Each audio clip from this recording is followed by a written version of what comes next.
Тэгээ мэдээлэл авлаа. Тэгээ ингээ харж яхад бол одоо юм дээр анхаарах гэхээр энэ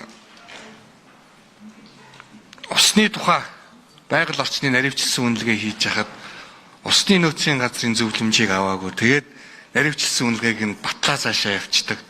775 сая төгрөгийн усны хохирол учрна гэдээ ингээ явчихж байгаа учраас энэ дээр нэг анхаараа цааш нь илүү судлаа явчмаар юм да. Илүү нарийн асуултуудыг асуугаа явах нь зөв юм байна да. Энэ төрийн бус байгууллагууд бол иргэдэд сануулж хэлэхэд гэж бодлоо.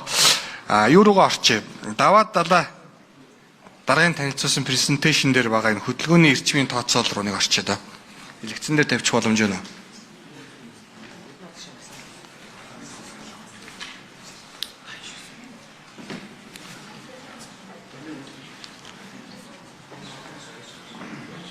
Хөдөлгөөний эрчмийн тооцоол гэх ногоон граф гаргацсан байсан. 1 2 3 4 5 6 10 дахь хуудас шүү. 10 дахь хуудсан дээр нэг тавьчих. Энэ дээр нэг тодруулга авчих. Эний уртл. Тий. Одоо энэ дээр бол яг хөдөлгөөн харагдаад байна тийм ээ. 1-ээс 2, 1-ээс 3, 1-ээс 7, 1-ээс 4 гэдэг дээр бол одоо энэ бүдүүн зураас бол яг энэ хамгийн их ачаалттай байгаа хөдөлгөөнийг үндсэндээ харуулж ийн гэж би ойлгож байна. Зөв үү? Тэ? Энэ ийм байгаа бах тэ. За дараагийнх нь хуудас руу тэгвэл орчээ. Дараагийнх нь хуудсан дээр энэ нэг програм дээр симуляц хийсэн гэж байна. Энэ конус энэ 5 өнцгттэй цагаан цэнхэр болон гүн цэнхэр өнгөтөнүүд нь бол одоо яг төгжрэл бий болж байгаа энэ хэсэг байх нь байна тийм үү? Энд чинь хамгийн гол нь бууралт гарнаа гэсэн ийм дүгнэлт гарч байгаа юм тий. Тэгээ энэ оронжин буюу 1-р тойрог зам маань баригдсан билүү? Баригдаг байгаа тий. Шар өнгөтэй 2-р тойрог зам маань баригдсан билүү? Баригдаг байгаа тий. Тэгэхээр энэ дээдлийн симуляц бол яг жинхэнэ энэ одоо энэ дээр харуулж байгаа шиг ингэж үйлчлэхгүй байх нь мөн үү? Би бол тэгж үнэлээд байна. Ягаад гэвэл 1 болон 2-р тойрог зам баригдсны дараа туулын энэ хурдны зам баригдсны дараа ийм байдлаар 34-аас 17% төгжрөл багаснаа гэсэн ийм дүгнэлт гарсан байх нь шүү дээ, тийм ээ. За одоо энэ зургаас ингээ харж байхад ягаан өнгөөр тавьсан туулын хурдны зам маань урдуура ингээд тэгшин яваад өнгөрчихөж байгаа юм байна. Тэгэхээр энэ дээр яг энэ замууд руу ямар хөдөлгөөн үүссэний дараа төгжрөл багасж байгаа вэ гэдэг ийм симуляц хийгдсэн үү? Хөдөлгөөн нь яг ягаан лугаа яаж чиглэж байгаа, шар лугаа яаж чиглэж байгаа, оронжин зам руугаа яаж хийгдэж байгаа гэх тээ. Тэгэхээр одоо ингээ харахаар яг энэ төгжрөл болж байгаа яг энэ төвдөрж байгаа энэ хэсэг дээр хамгийн их дайрч өнгөрч байгаа нь 1-р тойрог зам буюу одоо баригдаж эхлэегүй байгаа оронжин олбор шар өнгөтэй энэ трасс байх нь шүү дээ тийм үү. Тэгэхээр та хэд үнэхээр төгжрлийг багасгах гэж бодсон бол хамгийн түрүүнд энэ оронжин буюу олбор шар өнгөтэй энэ трассаа ихэж хийж болоогүй юм уу? 1-р асуулт нь. Яагаад заавал туулын хурдны замыг эхлүүлээд байгаа юм? Энэ туулын хурдны замтай төстөө богдуулын зам гэж байгаа. Өнөөдөр богдуулын зам руу орох гэж Ярамгийн гүүрэн дээр, Зайсангийн гүүрэн дээр байнга төгжрөл үүсдэг. Маршны гүүрэн дээр байнга төгжрөл үүсдэг. Энэ юуг харуулад байна гэхээр энэ уртлын зам руу чинь ороход төгжрэлтэй төвөгтэй байгаа байхгүй юу? Тэгээ энэ замыг хийсний дараа яг адилхан яг энэ төгжрэлтэй хэсгээс энэ уртлын туулын чинь хурдны зам руу ороход бас яг төвөгтэй байдал хэврээл байгаа дахаар харагдаад шүү дээ. 4 уулзартай байсныг 7 уулзартай болгоцсон гэж ярьж байгаа. Мөн тэ? Би зөв ярьж байна уу? Даваадлаад байгаа. 7 уулзартай болцсон байгаа даа тий. Тэгэхээр энэ 1 номерын тойрог замыг яагаад хамгийн түрүүнд хийж болоогүй мэ гэдэг 1-р асуулт байгаа даа. 2-р асуулт нь уулын артлын замыг өргөсгөх талаар та нар тооцоолт хийж үзээгүй юу? Уулын замаар өдөрт хэдэн машин явж өнгөрдөг вэ? Энэ 2 асуултанд та нэг хариулчих. Тэгээ би тодруулга аваа явчих. За гишүүний асуултанд хариулъя. Цэгтэр 1-р урлагч даваадлаа. За бид нар Улаанбаатар хотын 16 мегацэлтэй уялдуулаад тойрог 1, тойрог 2-ыг бол ирж өрн төлөвсөн. Тойрог 1 дээр тэзүү гүсгэж дууссан нийт өртгөөрөө $918 сая өртөгтэй гарсан. За нээлттэй тендер зарлагдсан байж байгаа. EPC дээр нэмэх нь F буюу засгийн газрын баталгаан дээр суурилж санхүүжүүлэх нөхцөлтэй тендерийг яг одоо нээлттэй барьж байгаа. Нээлттэй зарлагдсан байж байгаа. За хэрвээ одоо тэгээ бид нар энийг 4 сарын 2-нд бол тендерийг хааж байгаа. За чөлөөлөгдөх одоо өртөж байгаа талбай нь ойролцоогоор 3301 талбар Улаанбаатар хотын 6 дүүрэгт бол өртөж байгаа. Хойтлын хэсэгтээ 2 км түнэлтэй тустай юм байхаар үндсэн зам нь 6 агнаа, туслах зам нь 2-4 агнаа гээд нийт 10 агнаа замыг тойрог нэг зам дээр бол төлөвлөсөн.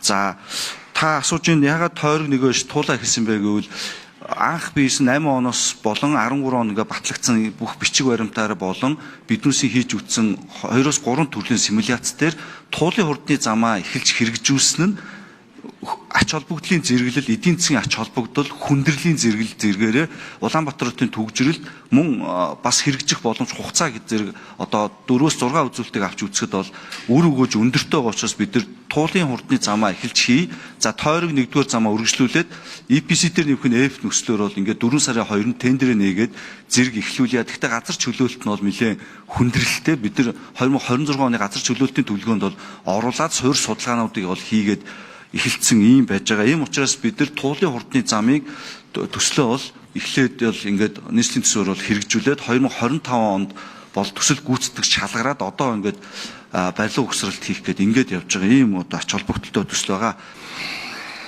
Тэгэхээр одоо эндээс өнөөдрийн танилцуулган дээр яригдж байгаа дэрвчилсэн үнэлгээ симуляц центрыг бол мөн дахиж эхнээс нь явахгүй бол болохоор л харагдаж байна л да. Одоо байгаа энэ туулын хурдны замын трасс нь Баян зүрхийн товчооноос Сонгоо хайрхан дүүрэг рүү орох болчиход байгаа байхгүй.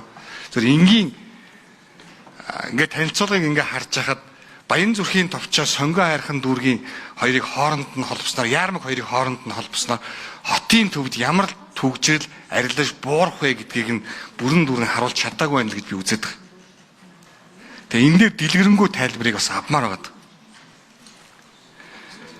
Илүү чухал бусад замууд нь бусад тойргуудыг нь ихлүүлэхгүйгээр шууд туулын хурдны зам руу оруулсан байгаа ач холбогдлын ирэмбэн эргэлзээтэй байна гэсэн ийм дүгнэлтийг хийх хүргээд байгаа юм л да. Тэгээ энэ дээр нэмж тайлбар байвал тэгээд авъя. За хариулт өгөхөөс өмнө бас нэмж тодруулъя. Батбаяр гишүүний асуугаад байгаа зүйл нь 24-өөс 28 оны засгийн газрын үйл ажиллагааны төлөвлөгөөнд тусгагдсан маш олон замууд тусгагдсан байсан. За тэдгээрийн зарим нь бол одоо ерөөсөө хэрэгжихгүй цуцлагдсан гэж ойлгож байгаа. Тухайлах юм бол тэр хүндэвшгийн хөндийлөө явж байгаа ч гэдэг юм уу те. Одоо богдуулыг нүхэлдэг барьдаг энэ төр асуудлууд чинь цуцлагдсан байгаа. Гэтэл заавал одоо энэ туулын хурдны зам дээрээ дахин тооцооллууд хийхгүй ягаад ийм өндөр өртөгтэй төслийг эхлүүлвэ гэдэг нэгдүгээр асуудал. За хоёрдугаар асуудлын нэгдүгээр тойрог зам гэдэг дээр бас иргэдийн хилцүүлэг дунд нэлээд бас төөрөгдлөө заримтлаар яваад илээ. Нэгдүгээр тойрог зам гэдэг нь бас дахиад 920 эдэн сая $, өртөг бүхий. Үүн дээр бас нөгөө засгийн газрын баталгаа гаргаж байгаа ийм төсөл тусдаа төсөл бас яваа. Тэгэхээр за энэ удаад бол бид нар туулын хурдны замын төслийг ярьж байгаа. Саяны асуудал дээр та маш тодорхой тайлбар өгнө үү? Тэгээд дахин бас сануулъя. Өнөөдөр бид бас нийслэлийн засаг дарга Нямбатарыг бол энэ хилцүүлэгт бол дуудсан байгаа. Харамсалтай Нямбатар дарга бол хилцүүлэгт ирэхгүй байгаа дээ. Тэгэхээр та бүхэн бас энэ холбогдох албан тушаалтныг оролцуулах тал дээр анхаарал хандуулж ажиллахыг бас хүсэж байна. Гишүүний асуултанд хариулъя. За анх 2025 онд хийгдсэн тэзүүн дээр болохоор 2021 онд хийгдсэн 15,000 айлын өрхийн судалгаан дээр суйрлаад хийгдсэн байгаа. Үүний дагуу шинжилгээ технологийн зөвлөлөөр өгсөн үүргийн дагуу наривчсан зураг хийгдэх үед энийгээ дахин сайжруулахаа гэдэг зөвлөмжийг үндэслээд за 2025 оны 11 сард яг Улаанбаатар хотын хэмжээнд камерын нэгдсэн систем ашиглалтанд орсноор бид бүхэн одоо энэ дээр явж байгаа нийт зорчилт хөдөлгөөнийг лайфтайм буюу яг тухайн цаг мөчид өдөр тутмын датаг бол авах боломж нэгдсэн. Энэ дээр үндэслээд зөвлөх үйлчлэгээ үзүүлж байгаа DataDeus компани маань математик загварчлалыг үндэслээд Visum болон Strada болон маш олон програмуудыг үндэслээд алгоритмыг зохиогоод өөрсдөө яг судалгаан дээр хийж үзэхэд туулын хурдны зам дээр гарсан үйлчлэгээ ямар үзүүлэх вэ гэх юм бол нийтдээ 34% хүртэлх авцамын төгжрлийг бууруулж байна. Энэ дээр хамгийн олон одоо гол өртөж байгаа одоо төгжрөл буурж байгаа байршлах юм бол нарны зам, Чингисийн өргөнчлөө, Яарамгийн гүүр гэсэн энэ гурван байршлтаар бол хамгийн ихээр нөлөө үзүүлж байгаа.